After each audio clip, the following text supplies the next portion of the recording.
लड़की हो या पूर्णिमा तिथि हो, पंचदश तिथियां जिसमें 5 और 10 जिसमें मिलती हैं वो पंचदश पूर्णिमा तिथि है। तो आज ऐसा मालूम हुआ कि सचमुच हमारे नेत्र जो हैं वो पूर्ण नेत्र हैं, जिसमें प्रपंच की प्रतीति ब्रह्म दर्शन में बाधक नहीं होती। सबसे बढ़िया नेत्र कौन है कि जहाँ प्रपंच की प्रतीति ब्रह्म दर्शन में बाधक न होए। और कोई जोगी भोगी होगा तो प्रपंच दर्शन ब्रह्म दर्शन में बाधक हो जाएगा। हरिहित सहित राम जब जोहे, रमा समेत रमापति मोहे। जब वो पहले खगनायक मोहा, वो तो घोड़े को देख करके ही गरुड़ जी तो मोहित हो गए थे। उनको तो ये सौभाग्य ही नहीं मिला कि राम रूप देखें और उस पर मोहित हों। लेकिन जो गरुड़ पर चढ़े हुए हैं रमा समेत रमापति, वो जो उनके स्वामी हैं, उन्होंने देखा कि जब बड़े प्रेम से जब उन्होंने राम जी की ओर देखा तो रमापति सहित राम मोहित हो गए। क्योंकि ये सबके आत्मा हैं, अपनी जो आत्मा है वो सबको प्यारी होती है। तो विष्णु के भी आत्मा यही है और रमा के भी आत्मा यही और रमापति के भी आत्मा यही। माने जगत की कारणभूता जो माया है उसके भी असली स्वरूप यही है।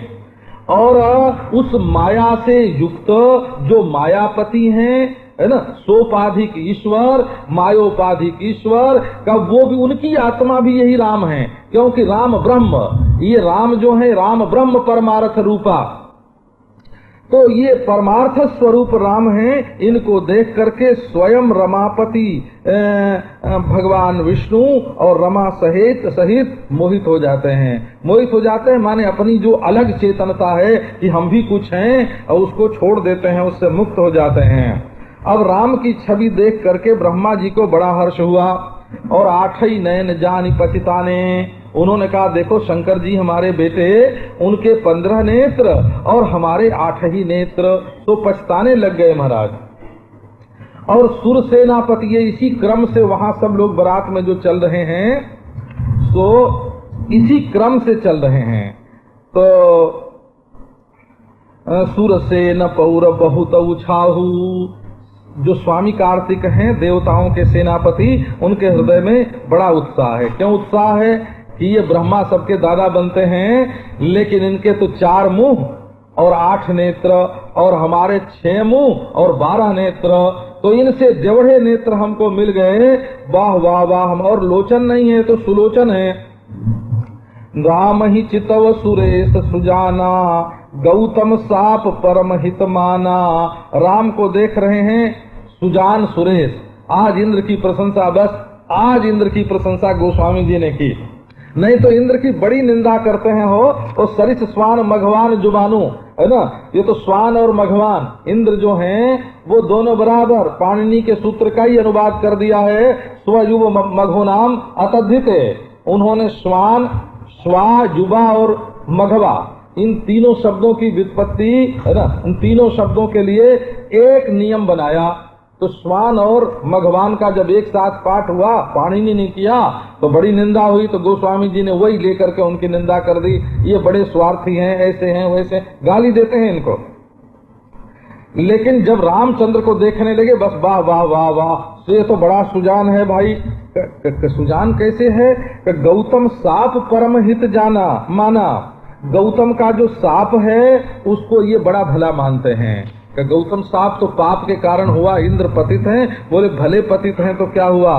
सब लोग आज सुरपति को सिहा रहे हैं, श्लाघा कर, सिहाही माने श्लाघा कर रहे हैं, स्पर्धा करना चाहते हैं, बराबरी करना चाहते हैं। बोले आज पुरंदर के समान कोई दूसरा नहीं है, क्योंकि आज ये 1000 नेत्र, इनका पातित्य भी राम के विशेष दर्शन में हेतु हो गया।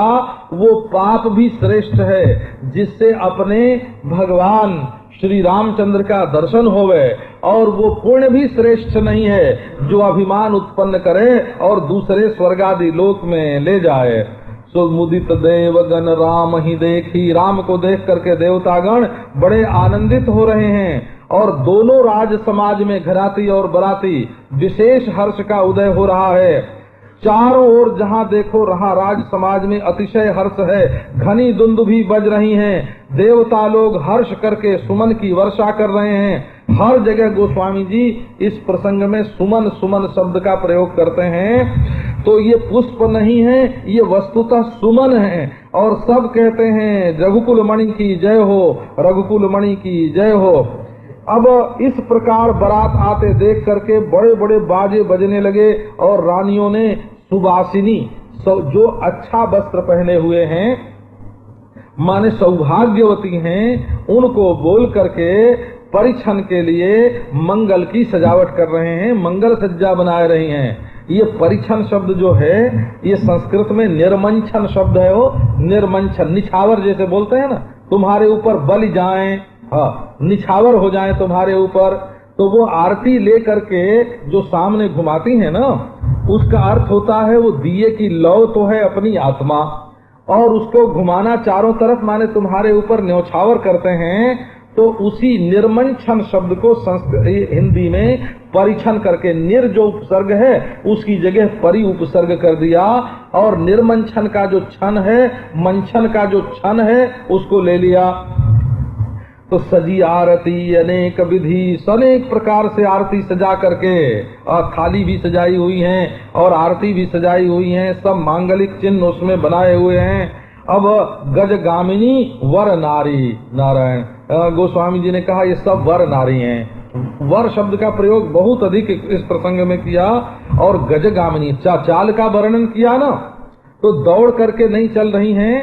हाँ, एक चाल जो होती है उसमें चलने वाले की जो कमर है ना, वो दाहिनी ओर उठती है, फिर बाईं ओर उठती है, दाहिनी ओर उठती है और फिर बाईं ओर उठती है। तो उसमें जैसे हथिनी चल रही हो वैसी गति होती है। और जिसमें आगे और पीछे का शरीर उठता है का उसको गजगामिनी नहीं बोलते हैं, वो उस चाल को अच्छा नहीं माना जाता है। दाहिने बांव ऐसे ऐसे इस तरह से इस ढंग से चलना चाहिए, इसको गजगामिनी बोलते हैं। और जिनको जल्दी जल्दी हाउर हाउर चलना होता है वो दौड़ के हरिण की तरह चलते हैं। तो विधु बदनी, मृग नयनी होना अच्छा है, मृग गमनी होना अच्छा नहीं है। तो विधु बदनी सब मृग लोचनी, सब निज तन छविरति मद मोचनी, पहिरे बरन बरन बर चीरा, सकल विभूषण सजे शरीरा, सकल सुमंगल अंग बनाए, करहि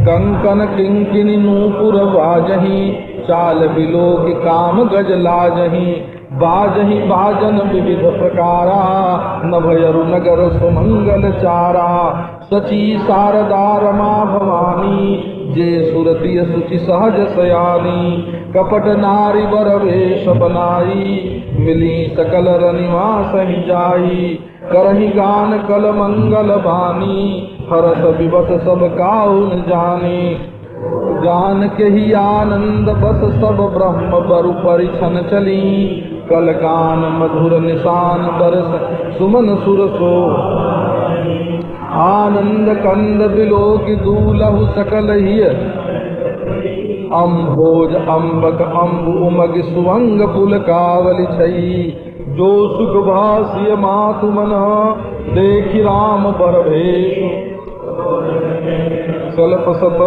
सहस शारदा से। अच्छा, अब जो स्त्री सुंदर सुंदर वस्त्र पहना करके परिछन के समय साथ ली गई हैं, उनकी क्या क्या बात देखी गई है।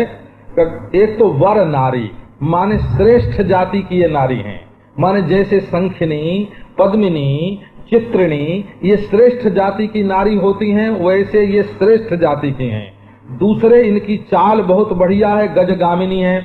और तीसरे सुंदर वस्त्र पहने हुए हैं, सुवासिनी हैं। और चौथे विधु बदनी है, मुख सबका सुंदर है। और पांचवें सब मृगलोचनी है, आंखें भी सबकी अच्छी हैं। छांट छांट करके ली गई हैं परिछन करने के लिए। और सबके शरीर की ऐसी शोभा है कि उसको देख करके जो रति का मद है, वो नशा है कि हमारे समान सुंदर और कोई नहीं, मैं सबसे ज्यादा रसीदी हूँ। वो उसका जो मद है नशा का, वो छूट जाए। और सब रंग बिरंगे वस्त्र, उनके वस्त्र भी तो बर नारी हैं और पहिरे बरन बरन बर चीरा, लो बरई बर कर दिया, 3 बार बर आ गया इसमें। पहले पहने बरन बरन वर चीरा, वर्ण वर्ण के रंग रंग के चीर पहने हुए हैं और सब आभूषण उनके शरीर पर शोभायमान हैं और अपने अंग में सकल मंगल के सुमंगल के चिन्ह बनाए हैं और कलकंठ को लज्जित करते हुए वे गान कर रही हैं और उनके जो आभूषण है ना वो भी बजते हैं, उनमें भी मंगल ध्वनि है। कंगन हाथ में और किंकिनी कमर में और नूपुर पांव में बज रहे हैं और उनके चाल को देख करके तो यदि काम स्वयं हाथी बन करके आवे तो वो भी शर्मा जाए। नाना प्रकार के विविध प्रकार के बाजे बज रहे हैं, मंगलचार हो रहा है और शारदा जो ब्रह्म पत्नी है ब्रह्मा की और रमा विष्णु पत्नी और भवानी जो है ये पार्वती, ये जो और भी जो देवताओं की श्रेष्ठ स्त्रियां हैं, सुचि सहज सयानी, सब नहीं जा सकता राम के विवाह में। जो सुचि माने पवित्र हैं और स्वभाव से ही सयानी हैं, तो वे स्त्रियां वहां गई महाराज। आज उनको भी छिप के वैसे जाए तो पूजा पत्री होने लगे, तो कपट नारी बर वेश बनाई, उन्होंने भी कपट माने छल से श्रेष्ठ बर नारी का, ये भी बर बन गई, नारी बर वेश बनाई, ये भी नारी का बर वेश बना करके इनका वेश भी बर है और सब रनिवास में जा करके मिल गई और वहां जा करके गाने वालियों में मिल गई हो। करही गान कल मंगल वाणी, बड़ा मधुर और मंगल। कल शब्द का अर्थ है आवाज में लोच है, भला कल का अर्थ है कलंतु मधुरास्फुटे। कल किसको कहते हैं कि जो मधुर हो, मीठा लगे और स्फुट न हो, ये न मालूम पड़े कि क्या गा रहे हैं, लेकिन वो तो राग में राग मिला के गाते। क्या गाया जा रहा है इसको तो जनकपुर की स्त्री जानती हैं कि वो अपनी भाषा में भोजपुरी में क्या गा रही हैं, इसको तो वो समझती हैं। लेकिन ये क्या करती हैं कि ऐसे ही उनके कल बानी कि मालूम भी न पड़े कि इनको ये गीत आता है कि नहीं आता है ना।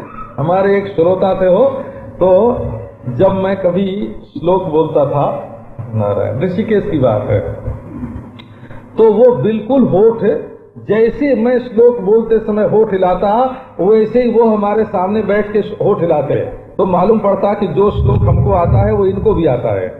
लेकिन बाद में मालूम पड़ा कि उनको आता कुछ नहीं है, केवल होठ निकाल हिलाने की नकल ही करते हैं।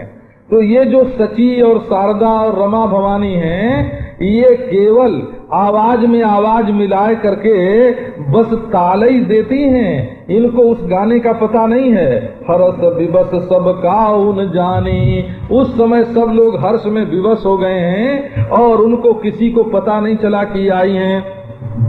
अब बाबा कौन जाने कि किस आनंद के बस होकर ये सब ब्रह्म वर का परिछन करने चली हैं। को जान के ही आनंद वश, कोई को जान का अर्थ है कोई नहीं जान सकता, और के ही आनंद बस माने उस आनंद वो अनिर्वचनीय है। और बर कौन है, बोले सब ब्रह्म बर परिछन चली। आज ब्रह्म बर का परिछन हो रहा है। ये बर कोई मामूली बर नहीं है, ब्रह्म बर है। कल गान मधुर निशान बर सही सुमन सुर शोभावली, मधुर मधुर गान हो रहा है और नगाड़े बज रहे हैं और देवता लोग जो है वो सुमन की वर्षा कर रहे हैं, बड़ी भली शोभा है। अब आनंद कंद को दूल्हा के रूप में विलोप करके असल में दूल्हा शब्द जो है वो आज ही सफल हुआ। कैसे? दूल्हा माने दुर्लभ, तो ऐसा दुर्लभ वर महाराज जिसमें द्वैत नाम की वस्तु है ही नहीं, वो अद्वितीय भला ब्याह करने के लिए कहाँ मिलेगा। परंतु आज वो ब्याह करने के लिए दुर्लभ मिल गया, तो दूल्हा शब्द दुर्लभ की प्राप्ति से आज सार्थक हो गया। वो आनंद कंद है और सबके हृदय में हर्ष उमड़ रहा है। अम्भोज अम्बक अम्बु उमगी सुअंग पुल कावली छई। नेत्र कमल में, अम्बक माने नेत्र, तो नेत्र कमल में जो अम्बु उमग आए, जल उमग आए और शरीर में उनके पुलकावली छाए गई और वो आनंद से महाराज ब्रह्म वर का परिछन कर रही हैं। उस समय जो सुख सीता जी की माता के मन में हुआ, कैसे कर राम का वर भेष देख करके, सान सकही कही कल्प सतो सहस शारदा शेषु। कृष्ण को तो वर वेश में बहुत लोग देख सकते हैं, दुर्लभ नहीं है।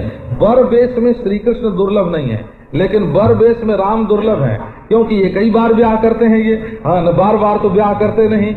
तो जो सान सोन सकही कही कल्प सत सहस शारदा शेष, सहस्र शारदा और शेष 100 कल्प भी वर्णन करें तो वो सुख वर्णन नहीं कर सकते।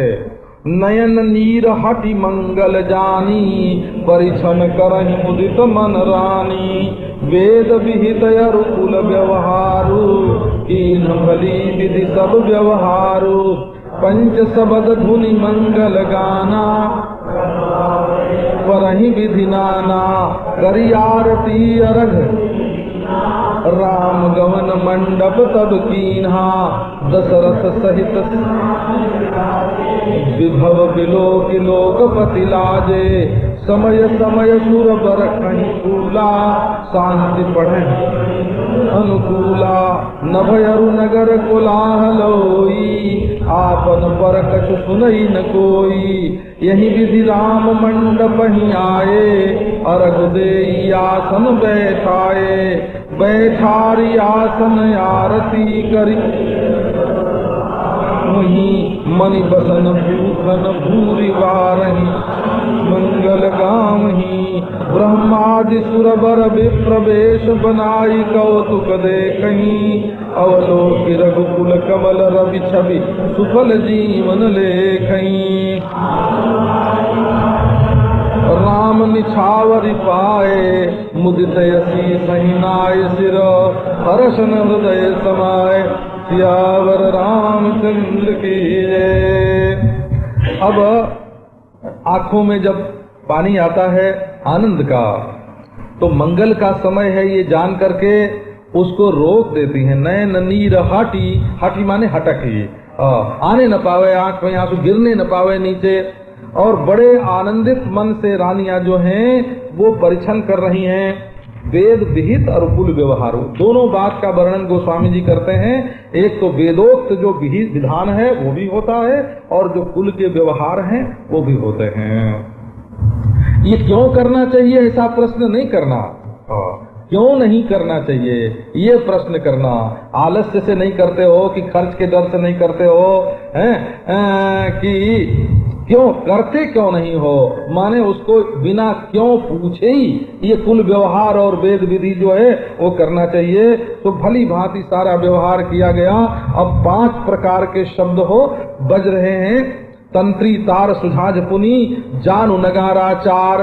पंचम फूंके ते बजे, शब्द सु 5 प्रकार। 5 प्रकार के बाजे बज रहे हैं। वीणा बज रही है, झांझ बज रही है, नगाड़े बज रहे हैं। इस तरह से तार से जो बजने वाले हैं, सारंगी आदि वे बज रहे हैं।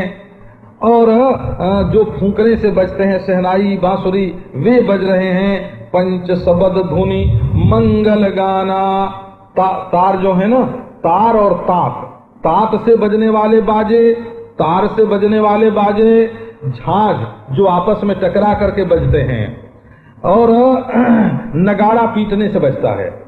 नगाड़ा जो है ना वो पीटने से बजता है, झांझ टकराने से बजती है, तार छेड़ने से बजता है, और जो तात है ना वो घिसने से बजती है, और बांसुरी फूंकने से बजती है। तो ये प्राण वाद्य हैं। और जहां तहां कपड़े के पावड़े जो हैं वो रास्ते में सब जगह नाना प्रकार के पावड़े पड़े हुए हैं। उन्होंने आरती की, अर्घ दिया। अब जब ये परिछन हो गया, द्वार पूजा हो गई, इसको द्वार पूजा परिछन बोलते हैं। तब राम भगवान मंडप में गए। अब दशरथ के सहित समाज, दशरथ जो हैं वो जब सारे समाज के साथ विराजमान हुए तो उनके वैभव को देख करके बड़े बड़े जो लोकपति हैं वो लज्जित हो गए। उस समय पर देवता लोग फूल की वर्षा करते हैं और देवता और महिषुर जो हैं देवता लोग, जो स्वर्ग के देवता हैं वो तो फूल बरसाते हैं, और जो मर्त्यलोक के देवता हैं, पृथ्वी के देवता हैं, जो ब्राह्मण, वो अनुकूल शांति का पाठ कर रहे हैं। स्वस्ति न इंद्रो वृद्धश्रवा आनो भद्राः क्रतवो यन्तु विश्वतो। ये शांति पाठ जो हैं कब वो कर रहे हैं। नभ में और नगर में बड़ा कोलाहल हो रहा है और अपना पराया कोई सुनता ही नहीं है। माने रामचंद्र जहाँ भगवान, जहाँ ब्रह्म की प्राप्ति होती है ना, परमात्मा का जब साक्षात्कार होता है तो स्व और पर का भेद बिल्कुल मिट जाता है। ये अपना और ये पराया। तो महाराज आपन पर कछु सुने न काना, अपना और पराया कुछ भी कान से सुनाई नहीं पड़ता है। इस प्रकार राम भगवान मंडप में आए और अर्घ दे करके उनको आसन पर बैठाया गया। अब बैठारी आसन आरती करी निरखी बर सुख पावहीं। आसन पर बैठा दिया और आरती हो रही है। इसको एक तो बोलते हैं आरात्रिकम शब्द है, इसको आरात्रिकम माने जब रात्रि आती है तब सायंकाल ये की जाती है, इसलिए उसका नाम आरात्रिकम है। आरार्तिक्यम शब्द भी है, आरार्तिक्यम, और आरत नीराजनम भी है और आरती भी है। ये आत्मसमर्पण का भाव है इसमें कि हमने अपनी आत्म ज्योति को आपके प्रति अर्पित कर दिया। अब सब वर को देख देख करके सुखी हो रहे हैं। मणि वस्त्र भूषण बहुत सारा वार रहे हैं, निछावर कर रहे हैं, नारी मंगल गान कर रही हैं। और ब्रह्मा आदि जो देवता हैं, जब उन्होंने देखा, भाई ब्रह्मा जी तो भूल गए थे, शंकर जी भी भूल गए, विष्णु भी भूल गए, सब मोहे हो गए ना। तो उन्होंने देखा हमारी घरवाली कहाँ है, न शारदा है, न शची है, न भवानी है, न रमा है, अरे सब अकेले अकेले। बोले अरे ये तो कपट वेश बनाए करके रनिवास में घुस गई और जानकी जी के साथ हो गई।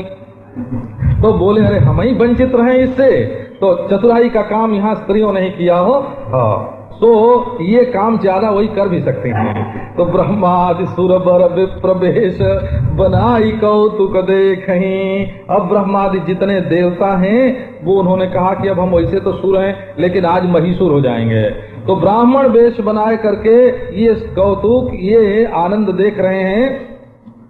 रघुकुल कमल रवि की छवि देख करके ये सब अपने जीवन का को सफल उल्लेख करते हैं, कहते हैं बस आज हमारा जीवन सफल हो गया। हर समय अपने को दीनहीन बना करके रखना, भगवान का दर्शन भी होए और कोई कहे तो मैं तो बड़ा दीन, मैं तो बड़ा हीन। अरे बाबा अब तुमको और क्या मिलेगा भगवान को छोड़ करके, कि जब तुम्हारी दीनता और हीनता मिटेगी तो एक परमात्मा के पास रहना और अपने को दीनहीन मानना। तो ये आज अपने जीवन को कहते हैं कि आज मेरा जीवन धन्य है, सफल है। ये इस प्रसंग में 12 छंद गोस्वामी जी ने विवाह के प्रसंग में लिखे हैं। जहाँ शंकर जी के विवाह का प्रसंग है वहाँ तो 11 छंद हैं, क्योंकि वो रुद्र हैं तो रुद्र संख्यक छंद हैं रुद्र विवाह में। और रामचंद्र जो हैं वो सूर्यवंशी हैं, इसलिए सूर्य संख्यक छंद 12 प्रकार के सूर्य होते हैं। तो 12 छंदों में रामचंद्र के विवाह का इन्होंने वर्णन किया है। अब नाऊ बारी, नाऊ से मिलते जुलता एक बारी होता है, वो पत्ते का काम करता है। वो पत्तल दोना जो चाहिए ना ब्याह में वो ले आता है। और नाई जो है वो तो महाराज आधा ब्राह्मण ही होता है। कहीं कहीं गांव में जब छोटी जाति के ब्याह होता है ना और ब्राह्मण नहीं मिलता है ब्याह कराने को, तो नाई लोग ब्याह भी करा देते हैं। वो अपना रामचरितमानस की चौपाई बोल ली, बोले हम तो न्यायी ब्राह्मण हैं, ऐसे ब्याह भी करा लेते हैं। तो नाऊ, बारी, भाट, नट ये निछावर पाने के अधिकारी हैं। निछावर जो है वो भले लोगों को नहीं दी जाती है। मुदिता सी सही नाई सिर, वो तो सिर झुका झुका करके आशीर्वाद दे रहे हैं आनंद से, और हर्ष उनके हृदय में समाता नहीं है। मिले जनक दशरथ यति प्रीति, करि वैदिक लौकिक सब रीति, मिलत महादो राज विराजे, उपमा खोज खोज कबिलाजे, इन कतहु हारि ही मानी, इन समय उपमा उरयानी, सामत देख देव अनुरागे, सुमन बरस जसु गावन लागे। जगु बिरंची सुने ब्याह बहु तब तैं, सकल भांत सम समधी देखे हम राजू। देव गिरा सुनि प्रीति अलौकिक दुहु दिशि माची, देख पावड़े अरग सुहाए। सादर जनक मंडप ल्याए, मंडप बिलो की विचित्र रचना। रुचिरता मुनि मन हरे, निज पानी जनक सुजान। सब कहुआन सिंहासन धरे, कुल इष्ट सरिस वशिष्ठ पूजे। विनय करिया सिसलही, कौशिकहि पूजत परम प्रीति की रीति। तो न परे कही वामदेवयाग, मुदित महेश दिए दिव्य आसन सबही। सब सन लही असी, सियावर रामचंद्र की जय। जनक और दशरथ दोनों बड़े प्रेम से मिले और लौकिक वैदिक जितनी रीति है सब उन्होंने की। दोनों जब मिलने लगे, हृदय से लगे दोनों, तो महाराज ऐसी शोभा हुई कि कभी लोग खोज खोज करके लजाए गए और उनको उपमा नहीं मिली। जब कहीं नहीं मिली तो हृदय में उन्होंने हार मान ली और बोले इन सम यही उपमा, उरानी इनके समान तो यही है। अब इन दोनों समधियों को देख करके, इनका समधियों का मिलना देख करके देवता लोग प्रेम से परिपूर्ण हो गए और फूलों की वर्षा होने लगी, जस का गान करने लगे। उन्होंने कहा कि ब्रह्मा जी ने जब से ये जगत पैदा किया है तब से हमने बहुत से ब्याह देखे सुने हैं, लेकिन ऐसा समान साज समाज जो सब तरह से बराबर होवे, ऐसे सम समधी, ऐसे समान समधी बस हमने आज ही देखा है।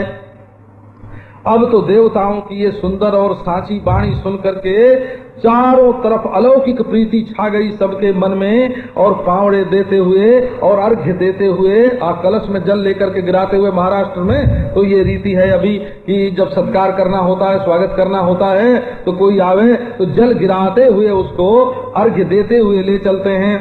अब सादर जनक जी उनको मंडप में ले आए और मंडप की विचित्र रचना और वहाँ की जो रुचिरता है वो तो मुनियों का मन भी हर ले महाराज।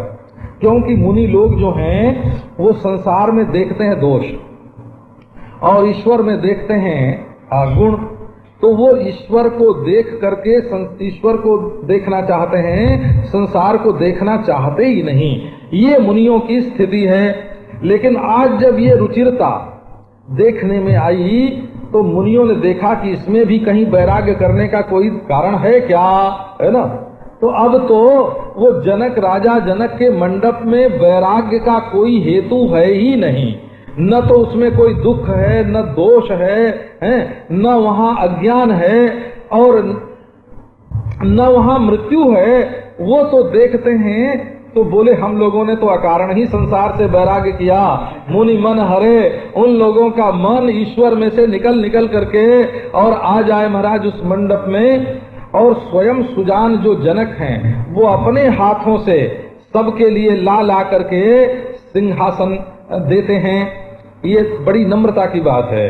जनक भी राजा हैं, ज्ञानी हैं, मुनियों के गुरु हैं, लेकिन अभिमान तो उनके अंदर छू नहीं गया है ना। बड़ा विनय, बड़ा शिष्टाचार। अपने घर में लोग आए हैं महाराज तो उनको अपने हाथ से उठा के सिंहासन देते। और जैसे अपना कोई कुलदेव हो, कुल का इष्ट हो, वैसे उन्होंने वशिष्ठ की पूजा की और बड़ी विनय की, आशीर्वाद प्राप्त किया और बड़े प्रेम से विश्वामित्र जी की पूजा करने लगे। तो ऐसी प्रीति की रीति है महाराज कि कहीं नहीं जाती है। प्रीति की रीति तो न परे कहीं, प्रीति की रीति यहाँ कहते नहीं बनती है। वामदेव आदि जो ऋषि हैं उनको राजा ने बड़े आनंद से उनकी पूजा की और सबको दिव्य आसन दिया और सबसे आशीर्वाद लिया। बहुरी कीन को सलपति पूजा जानी, कीन जोरी कर विनय बड़ाई, कहीं न पूजे भूपति सकल बराती, समधी सम सादर सब भांति। आसन उचित दिए सब काहू, कहूँ कहा मुख एक उछाहू। सकल बरात जनक सन्मानी, दान मान विनती वरवानी। विधि हरिहर दिसपति दिन राऊ, जे जानहि रघुवीर प्रभाऊ। कपट विप्रवर वेश बनाए, कौतुक देखहि अतिश छुपाए।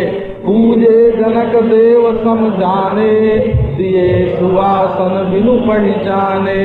पहचान को केहि जान सब, अपान सुधि भोरी। नंद कंद बिलोक दूलह उभयति नदमयी। सुरलखे राम सुजान पूजे, सिकयासन दये अवलोक शील सुभाव। विबुध मन चंद्रमुख चंद्र छवि, लोचन चारु चकोर। करत पान सादर सकल, प्रेम प्रमोदन घोर। सियावर रामचंद्र की जय। इसके बाद राजा जनक ने कौशलपति राजा दशरथ की पूजा की और उनको बिल्कुल ईश्वर के समान किया, क्योंकि भाव न दूजा।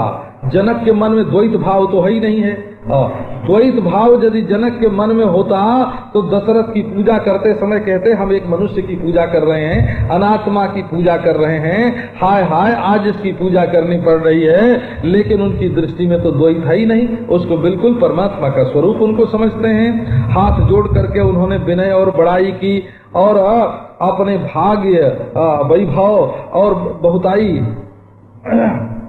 की बहुतायत कही कि आज हमारा ये भाग्य वैभव ये सफल हुआ जो आप सरीखे हमारे घर पधारे।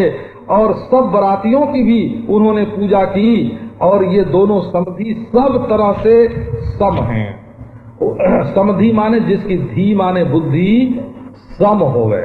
सम होवे माने इस लड़की और इस लड़के का ब्याह होना ठीक है, इस प्रकार लड़की के बाप की भी बुद्धि होवे और लड़के के बाप की भी बुद्धि होवे। जब दोनों निश्चय में एक होवे तब उनका नाम समधी होता है। और लड़के का बाप न करना चाहता हो, लड़की का करना चाहता हो, है ना, और लड़की का न करना चाहता हो, लड़के का करना चाहता हो, तो विषमधी हो गए ना, ये विषमधी हो गए। तो समधी माने दोनों की बुद्धि जिसमें बिल्कुल एक होवे। अब महाराज सब तरह से आदर करके सबके लिए उचित आसन दिए। उस समय जो उत्साह था मन में उसका एक मुख से कहां तक वर्णन करें। जनक ने सारी बारात का सम्मान किया, दान से, मान से, विनती से और वर वाणी से। जो नहीं लेने वाले थे उनका सत्कार कैसे हो, श्रेष्ठ वाणी कह करके उनका सम्मान किया। जो लेने वाले थे उनको दान दिया, है ना, और जो बड़े थे उनका सम्मान किया। और जो महाराज देवता आदि थे उनकी विनती की। और जो बिल्कुल त्यागी विरक्त वामदेव आदि अवधूत आए थे, सुखदेव वामदेव आदि का उनके स्तुति करके। अब विधि हरि हर दिश और दिशाओं के स्वामी दिक्पति सूर्य, ये जो रघुवीर के प्रभाव को जानते हैं, ये वो वहाँ महाराज कपट विप्रवर वेश बनाए। कपट से ब्राह्मण का श्रेष्ठ वेश बना करके आए। कपट से माने छिपा करके, अपने सिर पर कपड़ा डालना, अपने ज्ञान पर कपड़ा डालना, सुख पर कपड़ा डालना, है ना, उसको ढक लेना, इसका नाम कपट है। अब कौतुक देखहि अतिश छुपाए। देखो भगवान का दर्शन करने के लिए अगर कपट भी करना पड़े तो वो देव धर्म होता है ना, परमात्मा का दर्शन करने के लिए। और जगत का दर्शन करने के लिए सच्चाई भी बरतनी पड़े तो वो व्यावहारिक धर्म हो जाता है। और ईश्वर का दर्शन करने के लिए, क्योंकि असल में जो कपट से छिपा है, कपट से उसका दर्शन कर लो तो क्या हर्ज है ना। ईश्वर तो माया से ही छिपा है ना, वो खुद ही कपट करके छिपा है। तो कोई कपट बनाओ बाबा, उसका दर्शन करो। अब जनक ने इन ब्राह्मणों को जब देखा तो समझा कि अरे ये तो देवता के समान हैं, बिना पहचाने ही श्रेष्ठ आसन दिया। बाबा उनको पहचान को के ही जान सबही, अपान सुधि भोरी भई। कौन किसको पहचाने। यहाँ तो सबको अपनी शुद्ध बुद्ध भूल गई। आनंद कंद भगवान रामचंद्र को दूल्हा के रूप में देख करके दोनों दिशाएं जो हैं घराती और बराती आनंदमयी हो गई। अब रामचंद्र को सब जानते हैं, सर्वज्ञ हैं। उन्होंने देखा कि देवता लोग आए हैं, सो मानसिक आसन दे करके उनका सत्कार किया। अब प्रभु का शील स्वभाव देख करके विबुध जो हैं वो मन में बड़े आनंदित हुए। रामचंद्र के मुखचंद्र की जो छवि है उसके लिए लोचन चारु चकोर, सबके लोचन सुंदर चकोर बन गए और आदर के साथ सब के सब पान कर रहे हैं और प्रेम और आनंद की कमी नहीं है। समऊ बिलो की वशिष्ठ बुलाए, सागर सतानंद सुनियाए। बेगी कुंवरी अब आनहु जाई, चले मुदित मुनियाय सुपाई।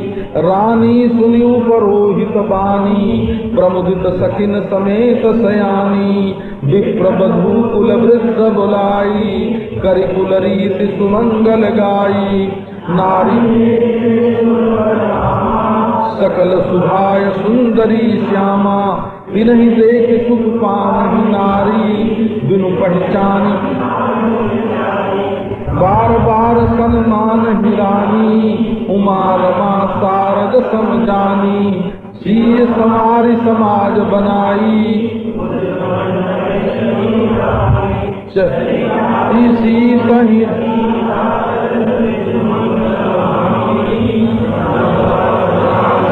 सुंदरी सब मत कुंजर कामिनी। गान सुनि मुनि ध्यान त्यागई, काम को किल लाजई। मंजीर कलित कंकन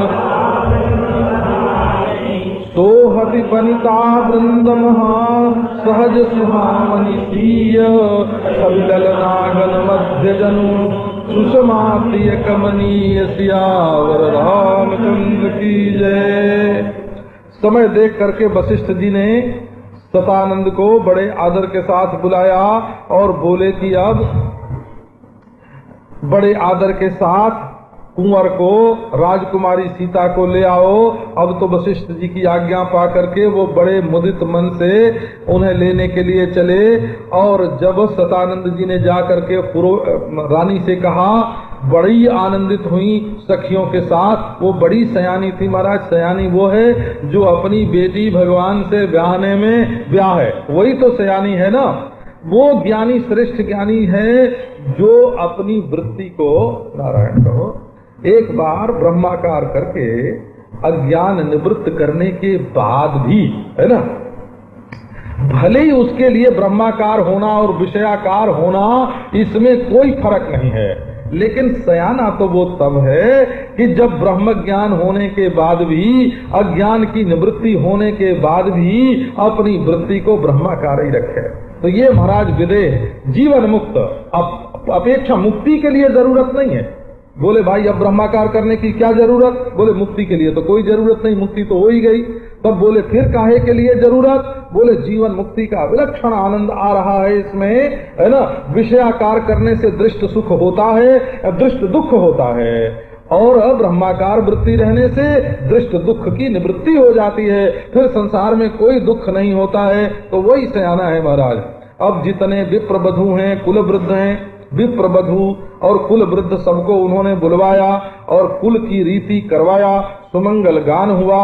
और जो महाराज विष्णु की पत्नी, शंकर की पत्नी, ब्रह्मा की पत्नी, इंद्र की पत्नी, सूरवर बामा, ये जो नारी वेश में आई हुई हैं, ये सब कैसी हैं कि शुभाय सुंदरी। ये आभूषण पहने नहीं है ज्यादा। देवताओं की जो पत्नी हैं उनके यहाँ आभूषण धारण की पद्धति नहीं है। क्यों? यूं पद्धति नहीं है कि जिसका शरीर जड़ होता है ना, वो तो चांदी सोना हीरा मोती ये जड़ का आभूषण पहन करके अपने को सुंदर बनावे, और उनका तो सूक्ष्म शरीर होता है, दिव्य शरीर होता है, उसमें जड़ वस्तु आभूषण कैसे बनेगी? भूषण भार संभारी हैं, क्यों यह तन सुकुमार है, सूधे पायन परत है, शोभा ही के भार, है ना। वो तो सहज शुभाय, वो तो सहज शुभाय सुंदरी, सकल सब की सब स्वभाव से सुंदरी हैं, और श्यामा हैं, श्यामा कहने का अभिप्राय ये है कि श्यामा भवती श्यामांगी श्यामा 16 वार्षिकी, 16 वर्ष की उम्र की जो स्त्री है उसको बोलते हैं श्यामा। और सर्वांग सुंदरी होवे, और ये सब की सब श्यामा, और ये सब की सब अप्रसूता भवेत श्यामा। श्यामा मधुर भाषिणी, मधुर भाषिणी 16 वार्षिकी परम सुंदरी जो स्त्री है उसको श्यामा बोलते हैं। तो ये सब श्यामा बन करके आई हैं। उनको देख करके स्त्रियों को स्वाभाविक ही सुख होवे और बिना पहचान के भी वो प्राणों से भी प्यारी मालूम पड़े। तो रानी बारंबार उनका सम्मान करें और ऐसे ही समझें मानो हमारे घर में उमा रमा शारदा आज आ गई हैं। पहचानती तो नहीं है परंतु भाव वैसे ही है। अब सीता जी का श्रृंगार हुआ, समाज कौन कौन सखी साथ होए और आनंदित होकर के मंडप के लिए ले चली ल्याई सीतहि सखी सादर सजी सुमंगल भामिनी। भामिनी जो है वो सुमंगल सज्जा से सजा करके बड़े आदर के साथ सीता को लेकर के चली। सब 16 श्रृंगार धारण किए हुए हैं और मत वाले हाथी के समान मंद मध्यम गति से चलती हैं। और उनका कलगान सुन करके मुनि लोग जो हैं ध्यान छोड़ देते हैं, कहते हैं अरे ध्यान में इतना आनंद कहाँ है। और काम कोकिल जो हैं वो लज्जित हो जाते हैं। उनके मंजीर नूपुर कलित कंकन ताल गति बरबाजही, उनके आभूषण में जो आवाज होती है वो भी बेसुरी नहीं है, स्वर के साथ होती है। अनेक स्त्रियों के बीच में सहज सुंदरी सीता कैसी लगती हैं? बोले छवि ललना गण मध्य जनु सुषमा तीय कमनीय। जैसे सखियां तो छवि रूप हैं, छविगन मध्य महाछवि जैसे, ऐसे गोस्वामी जी उपमा देते हैं। तो बोले छवि तो हैं, ये सब ललना जो है वो छवि रूप हैं और उनमें ये कमनीय स्त्री के रूप में श्री सीता जी सुषमा हों। सुषमा परमा शोभा।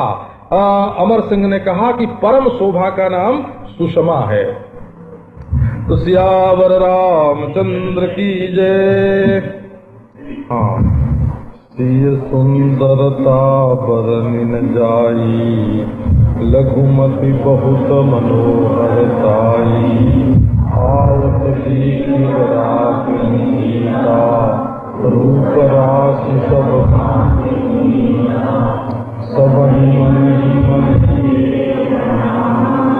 एक राम भय पूरन कामा हर के दशरथ सुतन समेत कहीं न जाए। सुर प्रणाम कर दर्शन भूला मुनि मंगल मूला। गान तान कोलाहल भारी प्रेम मगन नर नारी। प्रमुख शांति बढ़ी निराई अवसर कर विधि व्यवहारो। सब में आचार कर गुर गौरी गणपति मुदित प्रभु सुर प्रगट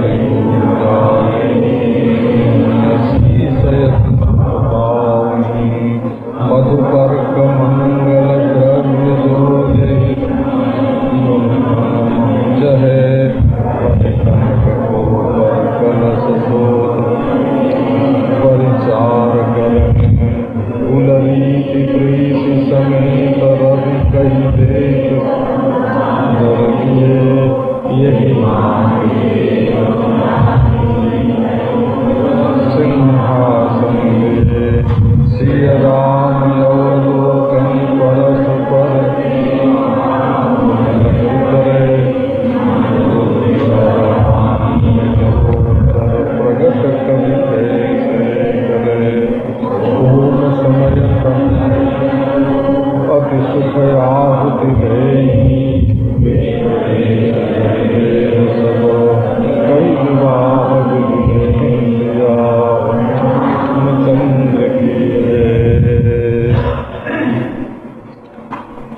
बताया कि जैसे छवि के बीच में सुषमा हो, बहुत सी हो छवि, और उनके बीच में कोई अनिर्वचनीय अतिशय छवि रूप सुषमा हो, ऐसे स्त्रियों के बीच में सीता जी की शोभा हो रही है जब मंडप में आ रहे हैं। अब सिय सुंदरता वर्णने जाए तो सब अनिर्वचनीय ही है। तो सीता जी की सुंदरता का वर्णन नहीं किया जा सकता। क्यों? बोले लघुमती बहुत मनोहरता है। बुद्धि तो हमारी छोटी है और मनोहरता बहुत है। तो जैसे नन्हा सा बच्चा 10 मन का बोझ नहीं उठा सकता है, या छोटी सी थैली में मनो चीज नहीं रखी जा सकती, वैसे लघुमती छोटी सी बुद्धि में बड़ी सी मनोहरता कहाँ से रखी जाए। जब बारातियों ने देखा कि सीता जी आ रही हैं और रूप की तो राशि है और सब भांति पवित्र हैं, तो रामचंद्र भी रूप राशि हैं। रूप रास इंद्र पर अजीर बिहारी, नाचहि निज प्रतिबिंब निहारी, वो भी रूप राशि हैं और ये भी रूप राशि हैं, और वो भी सब भांति पुनीत हैं और ये भी सब भांति पुनीत हैं। तो पवित्रता को देख करके बुद्धि सबकी पवित्र हो जाती है।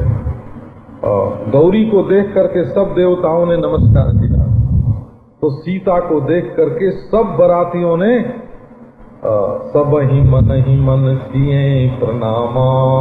देखो क्या पूज्य बुद्धि हो गई देखते ही, कह रहे ये तो जगत जननी है, जगदम्बा है, हमारी माँ है।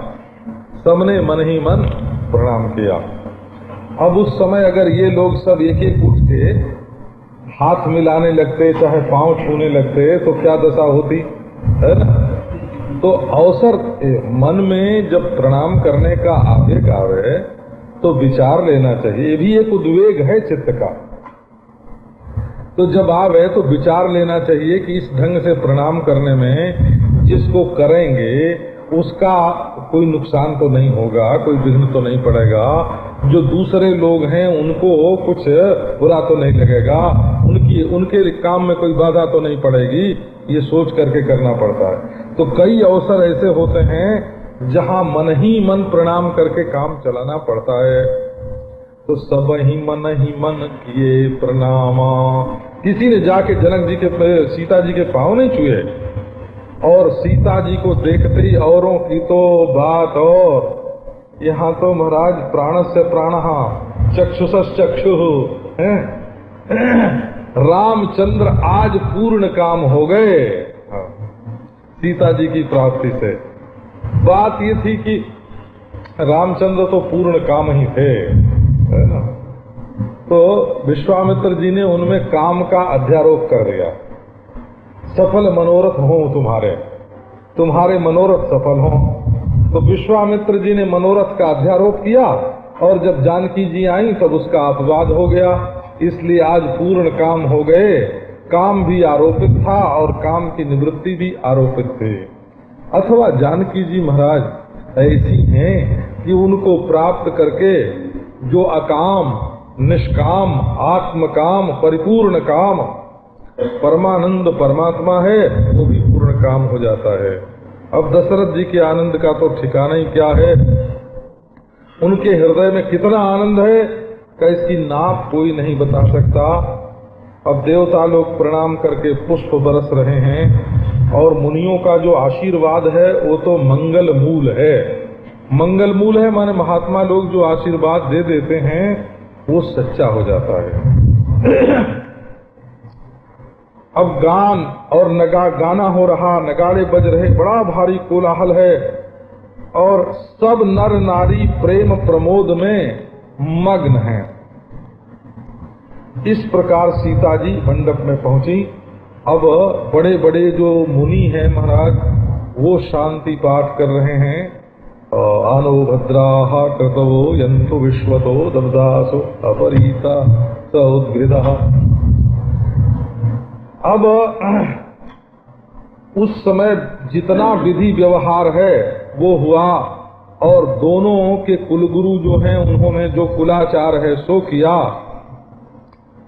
अब सब आचार करके कुलाचार करके गुरु गौरी गणपति इनकी पूजा ब्राह्मण आनंदित होकर के करवा रहे हैं और देवता लोग प्रकट होकर के पूजा लेते हैं और आशीष देते हैं और आशीष दे करके बड़े सुखी होते हैं कि सीताराम के विवाह में हमको पूजा लेने का सौभाग्य मिला और हम इनको जो आशीर्वाद देते हैं वो तो बिल्कुल सफल होगा।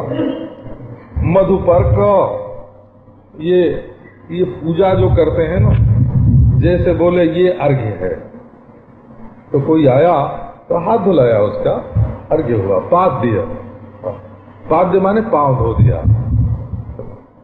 तो अपने घर में कोई अतिथि आता है तो उसका हाथ धुलाते हैं, उसका पांव धुलाते हैं, आचमनीयम उसका मुंह धुला दिया।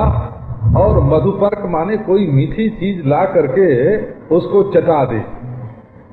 मधुपृक्त, मधुपर्क जो है वो पृक्त का संपर्क, जैसे है ना हिंदी में संपर्क, वैसे मधु संपृक्त जो वस्तु है उसको मधुपर्क बोलते हैं। मीठी मीठी चीज कोई आरे हुए आदमी को ला करके, अब ये भी देख लेना कि कोई डायबिटीज का रोगी हो तो उसको मीठा नहीं खिलाना, है ना, ये भी समझ लेना चाहिए। बोले नहीं महाराज हमारा मीठा नुकसान नहीं करता है। हाँ भाई, तुम्हारे मीठे में ऐसे कैसा क्या सेकरीन मिल गया, है ना। तो मधुपर्क माने आए हुए अतिथि को, वर को, राजा को, विद्वान को, गुरु को, ये षडर्घ्या भवंती 6 जो होते हैं उनको घर में आने पर अर्घ देना चाहिए। तो मधुपर्क, मंगल द्रव्य, ये सब हुआ। और जिस समय जो चीज मुनि अपने मन में चाहें कि अब विवाह के लिए ये सामग्री चाहिए, सो महाराज सोने की थाल में, सोने के परात में और कलश में ले करके परिचारक तुरंत मुनि के मन में आवे और उनके सामने हाजिर, क्योंकि उनको भी मालूम है कि अब क्या चाहिए। कुल की जो रीति है वो प्रीति समेत स्वयं सूर्य भगवान कह देते हैं और सादर करवाते हैं, क्योंकि सूर्य वंश में तो ये लोग पैदा ही हुए हैं, तो कुल की रीति सूर्य से बढ़ करके और कौन जाने। लेकिन सूर्य भगवान अगर अपने देश में आवे तो संध्या समय कहाँ रहेगा, गोधूली कहाँ रहेगी, तो वो ब्राह्मण का वेश धारण करके आए हुए हैं और कहते हैं इस प्रकार सब देवताओं ने पूजा करवाई। सीता जी को सिंहासन सुंदर दिया गया। अब सीता और राम दोनों एक दूसरे को देखने लगे हो। सिया राम अवलोकनि परस्पर प्रेम काहुन लखि परे, मन बुद्धि बरबानी अगोचर प्रगट कवि कैसे करे। ये जो सीता राम की जो चितवन है, परस्पर एक दूसरे को जो देखते हैं, जब पंडित ने कहा परस्परम समंजेथाम, दोनों एक दूसरे की ओर देखो, तो समंजंतु विश्वे देवा मंत्र का जब वो पाठ करने लगे तो आंख से आंख मिल गई महाराज। वो एक का प्रेम जो हृदय में है वो आंख से निकल करके दूसरे पर, और दूसरे का प्रेम जो हृदय में है वो निकल करके आंख से दूसरे के ऊपर जो बरसने लगा, उसको कोई दूसरा नहीं समझ सकता है, क्योंकि असल में मन बुद्धि, बर मन बर बुद्धि और बर वाणी से अगोचर है प्रेम। अनिर्वचनीयम प्रेम स्वरूपम, प्रेम का स्वरूप अनिर्वचनीय है, प्रगट कवि कैसे करे। उसको ये कवि जो वस्तु स्वरूप से ही अनिर्वचनीय है, उसको कोई कवि अगर प्रकट करना चाहे तो कैसे करे। होम समय तनु धरि अनल अति सुख आहुति लेहि। अब अग्नि प्रज्वलित होम का समय आया, लाजा होम होता है ना विवाह में, तो होम का समय हुआ। अब अग्नि शरीरधारी होकर के आए और बड़ी खुशी से कहा ऐसा ब्याह हमको कहाँ मिलेगा, ऐसा विवाह। अरे इसमें भी अगर हम जलते ही रहे, ऐसे विवाह में भी अगर हम जलते ही रहे तो देवता काहे के दानव हो जाएंगे ना, ऐसे विवाह में भी किसी को जलन होवे, वो जले तो देवता काहे को रहेगा, दानव हो जाएगा। इसलिए अपनी जलन छोड़ करके और देव ब्राह्मण के रूप में आकर के उन्होंने आहुति ली। और यहाँ तक कि सब वेद ब्राह्मण का वेश धारण करके विवाह की विधि बताते हैं। यद्यपि वशिष्ठ को सब मालूम है, शतानंद को सब मालूम है, पर वेद बोलते हैं कि अगर इस समय हम नहीं बतावेंगे तो फिर हम काहे को रहे। तो वेद तो वशिष्ठ के भी गुरु हैं ना, शतानंद के भी गुरु हैं। वो संकोच नहीं करते हैं कि वशिष्ठ का अपमान हो जाएगा। बोले हमारा चेला ही तो है ना, इनके बीच में आके बता दे तो क्या हुआ, चुप रहेंगे। और जनक पाट महिषी जग जानी, सीय मातु की मिजाई बखानी, सुजस सुकृत सुख सुंदरताई, सब समेत विधि रची बनाई, समय जानी मुनि बरन बुलाई, सुनत सुवासिनी सादर ल्याई, जनक बाम दिशि सोह सुनैना, हिमगिरि संग बनी जनु मैना, कनक कलश मणि को पर रूरे, सुचि सुगंध मंगल जल पूरे, अये अरुरानी हरे राम के आगे आनी, मंगल वाणी गगन सुमन झरी अवसर जानी, हो कि दंपति अनुरागे, पाय पुनीत पखारन लागे, लागे पखारन पाय पंकज, प्रेम तनु पुलकावली, नभ नगर नाग निशान, उमगि जनु चहु दिश चली, जे पद सरोज मनोज अरिउर सरस दैव विराजई, जे सुकृत सुमिरत विमलता मन सकल कलिमल बाज, जे परसि मुनि बनिता लही गति रही, जो पातक मई मकरंद जिनको शंभु सिर सुचिता अवधि सुर बर नई, करि मधुप मन मुनि जोग जन जे से अभिमत गति लहें, ते पद पखारत भाग्य भाज, बर कुंवर कर तल जोरि साखो, चार दो कुल गुरु करें, भयो पान गहन बिले बिलो विविधि सुर मनुज मुनियानद भरें, सुख मूल दूलहु देख दंपति पुलक तनु धियो, करि लोक वेद विधान कन्या दान नृपभूषण कियो, हिमवंत जिमि गिरिजा महेशहि हरि श्री सागर, तिमि जनक राम हिसिय समर्पी, विश्व कल कीरति नई, क्यों करे विनय विदेह कियो, देह मूरति सांवरी, करि होम विधिवत गांठी जोरी, होन लागी भावरी, जय धुनि बंदी वेद धुनि, मंगल गान निशान, सुनि हर सही पर सही विबुध, सुर तरु सुमन सुजान, सियावर रामचंद्र के। अब कहते हैं कि जनक राजा की जो पट्ट महिषी है महारानी सुनैना, जिसको सारी दुनिया जानती है, वो तो सीता जी की माता है।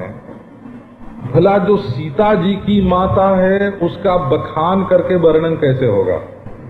माने जितने गुण हैं उनमें उन्हीं का वर्णन कठिन है, तब बखान करना माने और उनकी तारीफ करना, बढ़ा चढ़ा के वर्णन करना, ऐसा कैसे संभव है? देखो, ब्रह्मा जी ने संसार का सारा सुजस, सारा सुकृत, सारा सुख और सारी सुंदरता सारी दुनिया में जो है उसको इकट्ठा करके समेटी, उसको समेट करके तब इन महारानी की रचना ब्रह्मा ने की है। माने ये सुजस, सुकृत, सुख और सुंदरता की मूर्ति हैं। अब समय जान करके मुनिवरों ने बुलाया कि महारानी को ले आओ। सुवासिनी सुंदर वस्त्र पहने जो नारी हैं वो बड़े आदर के साथ हमको ले आई और ला करके सुनैना जी को जनक के बाईं दिशा में बैठा दिया। केवल कन्यादान के समय बाएं बैठाते हैं और बाकी विवाह की सारी विधि में पत्नी को दाहिने ही बैठाते हैं हो। सो हिमगिरि संग बनी जनु मैना। अब शंकर जी के विवाह की याद आ गई, तो जब जनक जी के साथ ये बैठी तो कैसी लगी? बोले जैसे हिमगिरी के संग मैना जी बैठी थी। और कनक के कलश, सोने के कलश और मणि की परातें और जिनमें सूची सुगंध मंगल जल पूरे। सूची माने पवित्र, सुगंधित और मांगलिक द्रव्य से युक्त जल उसमें भरे हुए हैं। सूची माने जैसे गंगा जल होए, और सुगंध का उसमें जैसे केसर वगैरह डाली हो, मंगल का जैसे हल्दी मिलाई हुई हो, मांगलिक द्रव्य, ऐसे जल उस परात में रखे हुए हैं। अब राजा और रानी दोनों अपने हाथ से आनंद में भर करके और राम के आगे ला करके उन्होंने रख दिया। और मुनि जो हैं वो मंगलवाणी वेद का पाठ कर रहे हैं। देवता लोग आकाश से पुष्पों की वर्षा कर रहे हैं। अब रामचंद्र को देख करके दंपति रानी और जनक दोनों अनुराग से भर गए। और ये जो पुनीत पांव हैं भगवान श्री रामचंद्र के, जिनके स्पर्श से अहल्या सरीखी पापिनी तर गई, उनको वो प्रक्षालन करने लगे, उनको पखारने लगे। लागे पखारन पाय पंकज प्रेम तनु पुलकावली। अब यहाँ गोस्वामी तुलसीदास जी महाराज भगवान के चरण कमल का वर्णन करते हैं। जैसे कहीं नाम का वर्णन करते हैं, कहीं रूप का वर्णन करते हैं, कहीं यश का वर्णन करते हैं, कहीं चरित्र का वर्णन करते हैं, वैसे इस प्रसंग में उन्होंने भगवान के चरण कमल का वर्णन किया है, चरणारविंद का वर्णन किया है। लागे पखारन पाय पंकज, पद पंकज धोने लगे, पखारने लगे। प्रेम तनु पुलकावली, और प्रेम से शरीर में रोमांच हो गया, पुलकावली छा गई, पुलकित हो गया शरीर। और नभ नगर गान निशान जय धुनि उमग जनु चहु दिशि चली। आकाश में, नगर में गान और नगाड़े और जय हो की जो ध्वनि वो मानो उमक करके चारों दिशा में बह चली। अब कहते हैं कि भाई कमल जो होता है वो तो सरोवर में होता है, ये रामचंद्र के चरण जो हैं क्या ये भी किसी सरोवर में होते हैं? बोले हाँ। जे पद सरोज मनोज अरि उरसर सदैव विराजहीं। ये चरण कमल मनोज अरि माने शंकर भगवान के हृदय रूपी सरोवर में सदैव खिले रहते हैं। सदैव विराजहीं माने वो जो कमल होता है बाहर सरोवर में, वो तो सूर्यास्त होने पर कुम्हिला जाता है, बंद हो जाता है, लेकिन ये तो सदैव विराज ही वहाँ हमेशा खिले रहते हैं। ये सुकृत सुमिरत विमलता मन सकल कलिमल भाजही। जे सकृत सुमिरत, यदि इन चरणों का एक बार स्मरण किया जाए तो विमलता आ जाती है और मन से सकल कलिमल जो हैं वो भाग जाते हैं। जिसका स्पर्श करके मुनि बनिता अहल्या ने, जो कि बड़ी पातकमयी थी, परम गति को प्राप्त हुई। और मकरंद जिनको शंभु सिर सुचिता अवधि सुर बरनई। जिसका जो मकरंद है, रस जो बहता है, भाई कमल में तो रस भी होता है, भगवान के चरण में क्या रस है? का वो जो मकरंद है वही तो गंगा जी के रूप में बहता है, जिसको शंकर भगवान अपने सिर पर धारण करते हैं। और जो शुचिता की अवधि है, माने पवित्रता की अवधि है, उससे बड़ी पवित्रता और कोई नहीं। और बड़े बड़े सुर जो हैं वो उसका वर्णन करते हैं। करी मधुप मन मुनि जोगी जन जैसे अभिमत गति लहें। भाई कमल में से तो भौरे जो हैं रस पीते हैं, ये भगवान के चरण कमल में रस पीने वाले कौन हैं? कि बोले बड़े बड़े मुनि और जोगी जन जो हैं वो अपने मन को उनके चरण कमलों का भौरा बना करके और अभिमत रस जो है, अभिमत पुरुषार्थ जो है, गति जो है, उसको प्राप्त करते हैं। ते पद पखारत भाग्य भाजन जनक जय जय सब कहें। भाग्य भाजन जनक उसी चरणारविंद को का प्रक्षालन कर रहे हैं, सब लोग जय जय कह रहे हैं। बर कुंवर करतल जोरी साखो चारु दो कुल गुरु करें।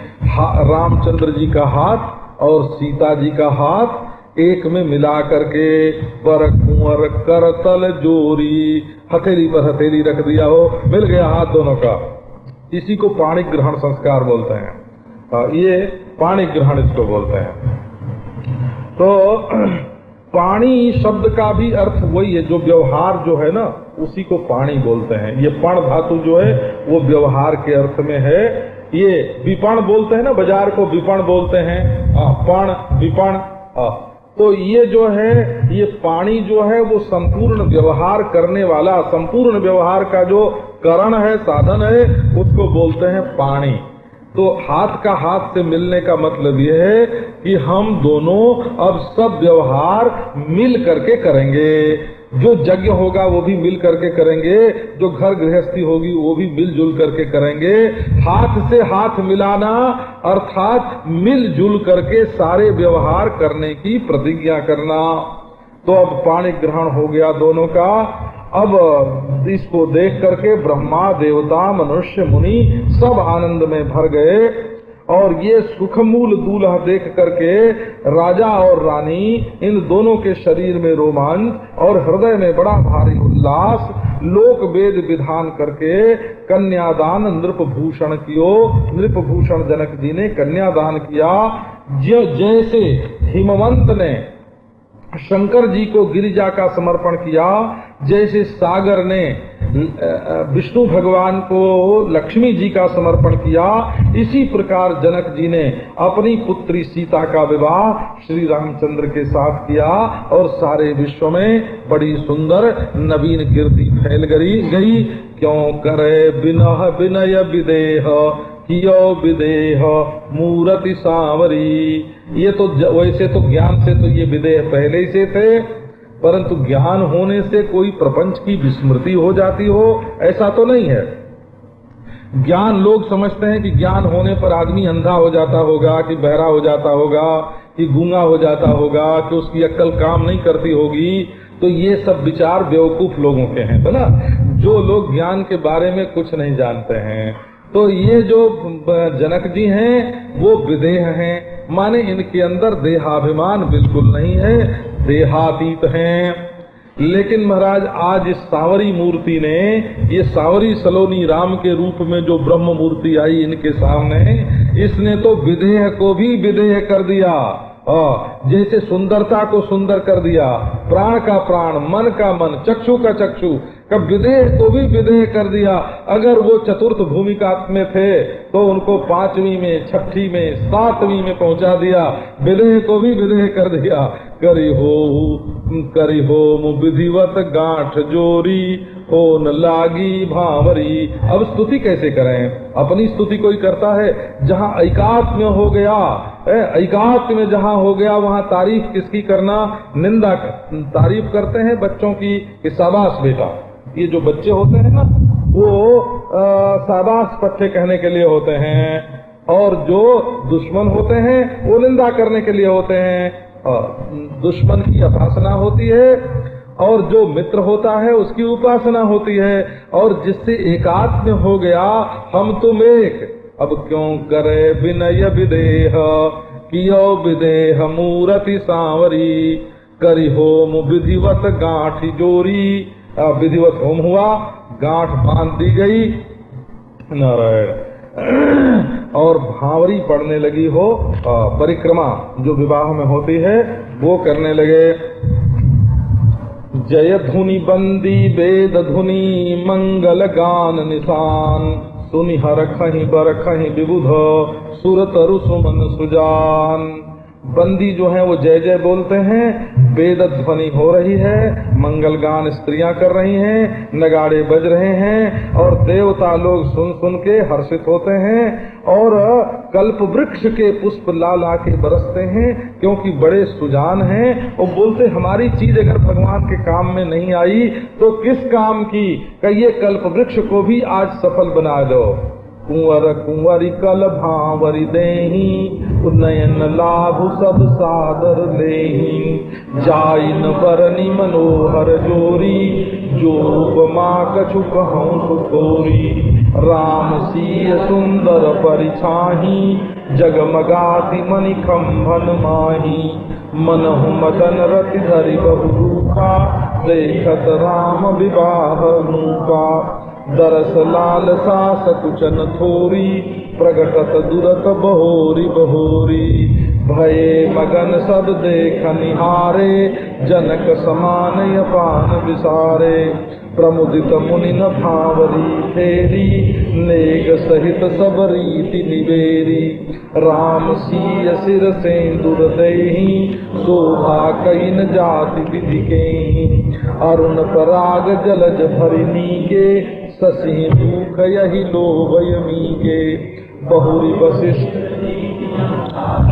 बर दुलहिन बैठे एक आसन, बैठे बरासन राम जानकी, मुदित मन दशरथ भये, तन पुलक पुनि पुनि देखी अपने, सुकृत तरु फल नये, भरि भुवन रहा उछाह राम बिहुबा सब ही कहा, यही भांति बरन सिरात रसना, एक यह मंगल महा, तब जनक पाई वशिष्ठ आय सुव्याह साज, मांडवी श्रुत कीरति पुर मिला, कुंवरी लाय कारिके, कुसके कन्या प्रथम जो गुणशील सुख शोभामयी, सब रीति प्रीति समेत करि सो ब्याही नृप बरतई दई, जानकी लघु भगिनी सकल सुंदरी शिरोमणि जानिके, सो तनय दीन्ही ब्याही लख नहीं सकल विधि सन्मानिके, जही नाम श्रुत कीरति सुलोचन सुमुखि सब गुण आगरी, सो दई रिपुसूद नहीं भूपति रूपशील उजागरी, अनुरूप बर दुलहिन परस पर लखि सकुचि रखी, सब मुदित सुंदरता सराहनी, सुमन सुरगन बरसही, सुंदरी सुंदर बरन सह सब एक मंडप राजई, जनु जीव उर चारु अवस्था विभुन सहित विराजई, मुदित अवधपति सकल सुत बधुन समेत निहारी, जनु पाए महिपाल मणि, क्रियन सहित फल चारि, सियावर रामचंद्र की जय। वर्णन करते हैं कि जब कुंवर और कुंवरी, राजकुमार श्री रामचंद्र और राजकुमारी श्री जानकी जी, ये दोनों जब सुंदर भावर दे रहे हैं, भावर पड़ रही है, बोलते हैं ना विवाह में भावर पड़ रही है, तो घूमना हो, भावर माने घूमना, परिक्रमा करना।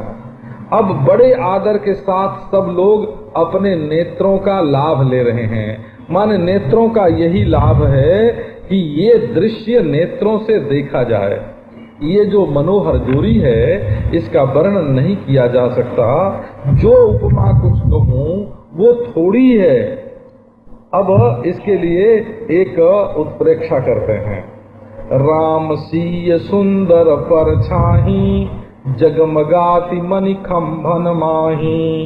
राम सीता की जो सुंदर परछाई है वो मणियों के खंभों में जगमगा रही है। सोने को भी एक प्रकार का मणि बोलते हैं। हो लौह मणि शब्द का भी प्रयोग उपनिषदों में आता है। लौह मणिना, हाँ, ये स्वर्ण भी एक प्रकार की मणि है। तो ये जो सोने के खंभे केले वाले बने थे ना, वो बड़े चमचम चमकते हैं महाराज, और उसमें भी परछाई पड़ती है क्योंकि रोशनी बहुत है। तो मनहुम, अब सीताराम की उपमा तो काम और रति के साथ नहीं दे सकते का कुछ अपावन से मालूम पड़ते हैं। हो सीताराम के सामने सीताराम तो परम पावन जान पड़ते हैं और रति और काम अपावन मालूम पड़ते हैं। तो जैसे गंगा जल की उपमा कर्मनाशा से देना है ना, ये गंदा है, कर्मनाशा एक नदी है, ये एक गंदी उपमा है। इसी प्रकार सीताराम की उपमा रति और काम से देना एक गंदी उपमा है। तो उन्होंने क्या किया कि भगवान की परछाई के साथ उपमा दिया। ये जनक जी का जो मंडप है ना, ये जनक का हृदय ही है और उसी में विश्व तेजस प्राज्ञ, उसी में चारों अवस्था, उसी में ये सब रहते हैं। तो मन मन हूँ मदन रति धरि बहुरूपा, देखहि राम विवाह अनूपा। मानो कामदेव और रति दोनों बहुत रूप धारण करके राम के अनुपम विवाह का दर्शन कर रहे हैं। तो भाई तब हमेशा देखना चाहिए ना निर्निमेष नेत्र से। बोले नहीं, उनको शर्म लगती है। बहुत सुंदर के सामने जाने में ये होता है बाबा कि ये तो इतना, ये भी सुंदर है, इनको भी सुंदरता का अभिमान है? तो जब रामचंद्र के सामने, लोगों के सामने जाएंगे तो लोगों को पता चल जाएगा ना कि ये कितने कुरूप हैं। तो दरस लालसा सकुचन थोरी, प्रगटत दुरत बहोरी बहोरी। मन में तो दर्शन की लालसा है परंतु संकोच थोड़ा नहीं है, माने बहुत है। इसलिए बारंबार जब सामने आते हैं तब परछाई छिप जाती है और दूसरी तरफ जाते हैं तब परछाई दिखाई पड़ने लगती है। उसको महाराज कहते हैं कि ये संकोच। असल में सौंदर्य वो नहीं है जिसको देख करके भोगने की इच्छा हो जाए। सौंदर्य वो है हो जिसको देख करके देखने वाला देखते ही रह जाए, अपने आप को भी भूल जाए। सच्चा सौंदर्य वहाँ है। काम का जो उदय होना है वो सौंदर्य का सम्मान नहीं है, वो तो सौंदर्य का तिरस्कार है। गुलाब का फूल आप बगीचे में देखें और आपके मन में आवे कि इसको तोड़ लो, तो आप सौंदर्य प्रेमी नहीं हुए, है ना। उसको तो आप तोड़ेंगे, सूंघेंगे, थोड़ी देर के बाद उसको हाथ से मल देंगे और धरती में फेंक देंगे, तो आप सौंदर्य के न उपासक हुए और न सौंदर्य के प्रेमी हुए। कि भाई ये गुलाब का फूल बहुत दिनों तक खिला रहे और देख देख करके लोग इसको आनंदित होवे, उस गुलाब का सौंदर्य स्थायी होवे, इसके लिए जब आप उपाय करते हैं और तब उससे प्रेम करते हैं। और यदि उसको तोड़ करके सूंघ करके फेंक देते हैं, जिससे प्रेम किया उसी को बदनाम कर दिया, है ना, उसी को भोग के चौपट कर दिया, है ना। ये कोई प्रेम थोड़ी है, ये तो काम है। तो महाराज देखो, ये सीता रामचंद्र हैं जहाँ रति और काम सामने आ ही नहीं सकता। भय मगन सब देख निहारे, जनक समान यपान विसारे। सब देखने वाले मग्न हो गए और जैसे जनक जी को अपनी विदेहता भूल गई थी, जीवन मुक्ति से ही आज मुक्त हो गए थे वो। जीवन मुक्ति भाव से मुक्त होना ये भी एक बड़ी मुक्ति है। नहीं तो हम जीवन मुक्त यही भाव बना रहे, बोले हाय हाय ये काम कहीं जीवन मुक्त के खिलाफ तो नहीं पड़ता। एक ने आके पूछा कि महाराज हमको ब्रह्म ज्ञान हो गया है, हम जीवन मुक्त हैं, अब ये काम करना है तो ये हमारी जीवन मुक्ति की विपरीत तो नहीं पड़ेगा? तो नहीं भाई, तुम्हारी जैसी जीवन मुक्ति है उसके अनुसार कोई विपरीत नहीं पड़ता है। तो जनक समान अपान विसारे, प्रमुदित मुनिन भावरी फेरी। आनंद में भर करके मुनियों ने भावर दिलवाई और नेक के साथ सारी रीति पूर्ण की। अब रामचंद्र भगवान सीता जी के सिर में सिंदूर दे रहे हैं, जिससे ये सौभाग्य का चिन्ह है। वो सिंदूर सिर में देना, सीमंतनी बोलते हैं ना, इसी से। सीमंतनी का अर्थ है सिर के दो बालों को ऐसा बनाया जाए कि सिर के दो भाग हो जाए, सीमंत बन जाए, आधा बायां और आधा दाहिना, और बीच में का उसमें सिंदूर की रेखा डालते हैं जो सौभाग्य का चिन्ह है। तो शोभा कहीं न जाति विधि के ही, अरे कोई ब्रह्मा और किसी भी प्रकार से उसकी सौंदर्य का वर्णन नहीं कर सकता, उसकी उपमा नहीं दे सकता। अरुण पराग जलज भरिनी के, ससिहि भूषयहि लोभयमी के। जैसे सर्प और कमल का पराग लेकर के और चंद्रमा को लगा रहा हो, ऐसी विधि कभी बने? बोल नहीं बने। तो सर्प के समान तो है रामचंद्र के भुजदंड, और सिंदूर जो है वो अरुण पराग के समान है, और जो उनकी हथेली है वो जलज के समान है, और सीता जी का मुखचंद्र जो है ना, वो चंद्रमा के समान है। बाबा ऐसा क्यों कर रहे हैं? कि लोभ हामी के अमृत पान के लोभ से कर रहे हैं। बाद में रामचंद्र को अमृत की प्राप्ति हुई। तो अरुण पराग जलज भरिनी के, ये तद्रूप वर्णन करने से रूपक अलंकार है, तो रूप का अतिशयोक्ति और उपमेय के न होने से इसको अतिशयोक्ति अलंकार कहते हैं। तो बहुरी वशिष्ठ दीन अनुशासन, बर दुल्हिन बैठे ये कयासन।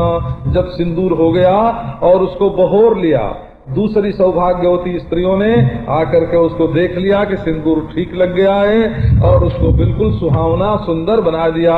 एक बार बर सिंदूर डालता है और फिर जो गांव की सौभाग्यवती स्त्री हैं उसको आकर के फिर बहोरती हैं। अब दोनों एक आसन पर बैठ गए, सीता और रामचंद्र। अभी तक जो पिता के पक्ष में थी जानकी, अब उसकी जगह पर अब एक आसन पर आकर के बैठ गए। बैठे, गोत्र बदल गया। अब गोत्र बदल गया, अब ये जनक वंश की नहीं रही, अब ये दशरथ वंश की हो गए। बैठे बरासन राम जानकी मुदित मन दशरथ भये। जब श्रेष्ठ आसन पर राम जानकी बैठ गए तब दशरथ के मन में बड़ा आनंद हुआ, शरीर में रोमांच। बारंबार देखते हैं और कहते हैं कि हमारे पुण्य के कल्प वृक्ष में ये नए फल लग गए। सारे भुवन में उत्साह भरा हुआ है।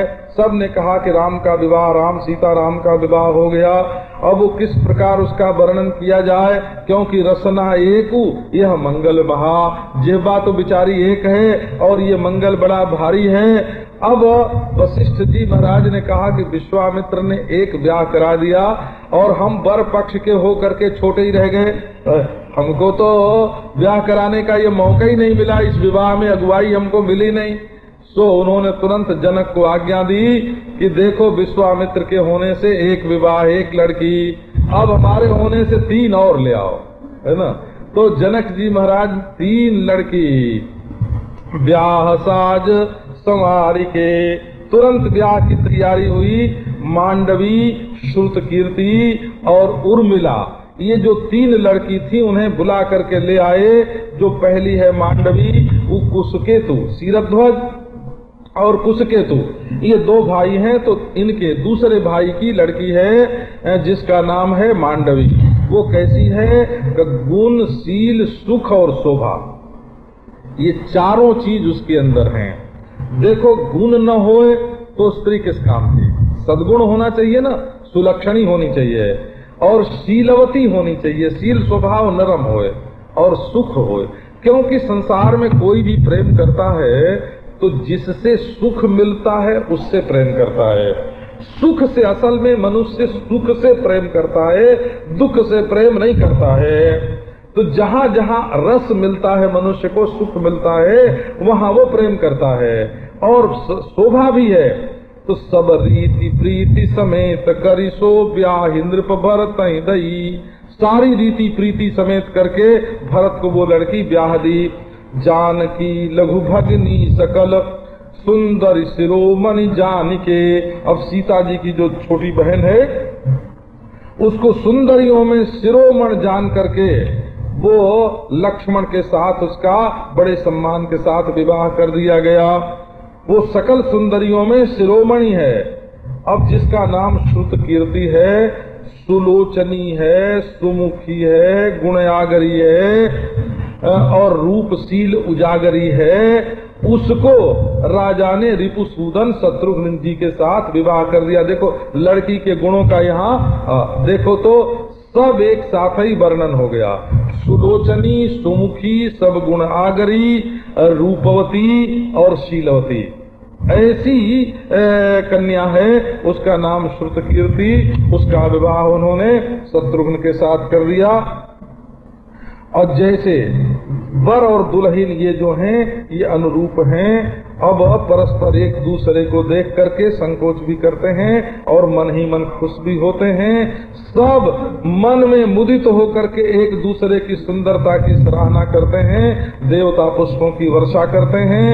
सब सुंदरी अपने सुंदर वरों के साथ एक मंडप में शोभायमान हो रही हैं, मानो जीव की के हृदय में चारों अवस्था अपने विभुओं के साथ विराज रही हों। ये चार अवस्था जो हैं, जागृत, स्वप्न, सुषुप्ति, तुरिया। इसमें देखो जागृत अवस्था का तुरियावस्था के साथ संबंध है। क्या संबंध है कि जागृत अवस्था में जब साधन भजन किया जाए, सेवा की जाए, तभी तुरियावस्था की प्राप्ति होती है। तो जागृत अवस्था में ही तुरियावस्था होती है, लेकिन उसके समानता की अवस्था कौन सी है? बोले सुषुप्ति अवस्था। तुरियावस्था कैसी होती है? का निसंकल्प होती है। सुषुप्ति अवस्था कैसी होती है? का निसंकल्प होती है। एक में परमात्मा का प्रकाश होता है, ये विशेषता है, और दूसरे में संसार का प्रकाश नहीं होता, ये विशेषता है। तो सुषुप्ति वो है जिसमें संसार का प्रकाश नहीं होता, और तुरिया वो है जिसमें परमात्मा का प्रकाश होता है। अब देखो, सुषुप्ति अवस्था और स्वप्नावस्था का परस्पर संबंध है। क्या संबंध है? कि सुषुप्ति के पेट में ही स्वप्नावस्था होती है ना। तो भरत और शत्रुघ्न ये दोनों प्राज्ञ और तेजस हैं, ये ईश्वर और हिरण्यगर्भ हैं, और राम और लक्ष्मण ये तुरीय और विश्व हैं। तुरीय और विश्व हैं। जागृत अवस्था में तुरीयावस्था साधन से प्राप्त होती है, और ये दोनों ठोस हैं। एक व्यावहारिक सत्य है और एक जो है परमार्थ सत्य है। अच्छा नारायण, उसमें जो चेतन है वो चेतन ही सत्य होता है, अवस्था तो सत्य होती नहीं। तो इस तरह से देखें तो तेजस जो है वो प्राज्ञ की सेवा में लगा हुआ है, और विश्व जो है वो तुरीय की सेवा में लगा हुआ है। और ये राजा का जो जनक का जो मंडप है वो हृदय है, और इसमें वृत्ति जो है वो पुत्री हैं, और इन वृत्तियों का जो विश्व तेजस प्राज्ञ और तुरीय के साथ संबंध है, उसको विवाह बताया। इस प्रकार गोस्वामी तुलसीदास जी महाराज ने संपूर्ण विवाह का आध्यात्मिक रूप में वर्णन कर दिया। जनु जीव उरचा अवस्था विपुन सहित विराजही। अब राम के पीछे लक्ष्मण और भरत के पीछे शत्रुघ्न है, इसकी भी संगति बैठ गई। प्राज्ञ जो है वो योग रूप है, और शत्रुघ्न जो है वो दासानुदास सेवा रूप है, और लक्ष्मण और रामचंद्र जो हैं वो बिल्कुल एक ही है, शेष रूप है। लक्ष्मण ही रामचंद्र के यश को बढ़ाने वाले हैं। तो ये आध्यात्मिक व्याख्या संपूर्ण रामायण की एक वाक्य में मानो गोस्वामी जी ने डाल दी। मुदित अवधिपत सवधपति सकल सकल सुख सुत बधुन समेत निहारी जनु पाए महिपाल मणि क्रियन सहित फलचारी सियावर रामचंद्र की जय। अब सब पुत्रों को, चारों पुत्रों को और चारों बधुओं के साथ देख करके अवधपति राजा दशरथ बड़े खुश हो रहे हैं, मानो राजा को क्रिया के सहित चारों फलों की प्राप्ति हो गई। नृप समीप सोहई सुतचारी जनु धन धर्मादिक तनुधारी। ये पहले वर्णन किया कि ये चारों पुत्र जो हैं वो मानो चारों पुरुषार्थ हैं। अब चारों के लिए जो क्रिया है सो बताया। तो धर्म के लिए सुकृति क्रिया है, वो जहाँ धर्म होता है वहाँ बढ़िया बढ़िया काम होता है। अर्थ के लिए व्यापृति क्रिया है, व्यापार करना, ये अर्थ की क्रिया है। और काम की क्रिया रति है, और मोक्ष की क्रिया भक्ति है।